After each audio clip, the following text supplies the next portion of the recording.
I would like to preface my rebuttal speech with an inquiry to the judge that I wish to be addressed in the scoring and decision of this debate. Numerous times in my opponent's rebuttal speech, he brings forth new evidence to support claims he has made in his constructive speech. I know new points are not allowed to be made in a rebuttal speech as per the rules of our debate, and I would like you to consider the application of this rule as it pertains to this scenario. Thank you. Luke, you open your speech with a personal account of your attempts to bypass the ESRB recommendations. While I find your perseverance admirable, there is no doubt that the ESRB rating system is flawed. Unbeknownst to you, many factors come into play when a statistical study is done.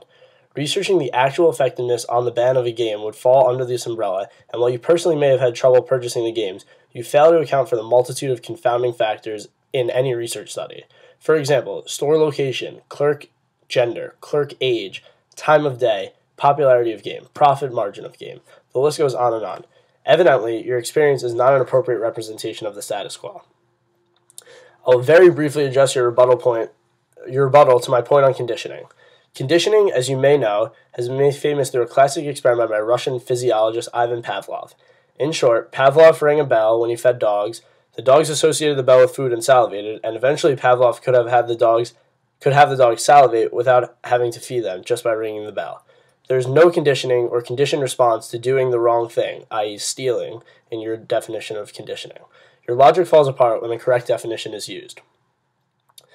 Is there a defining characteristic that a person who has been alive for 18 years has that, say, a person doesn't have because he or she has only lived for 17 years and 364 days?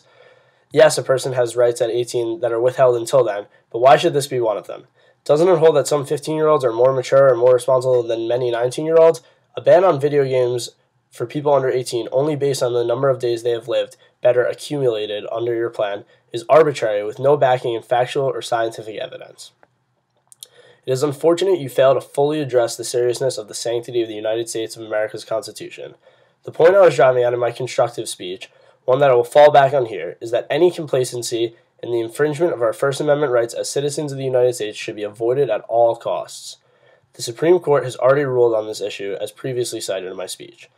The benefits of preserving the sanctity on the basis of our government, the basis of our society, far outweigh any harms my opponent has presented in this debate.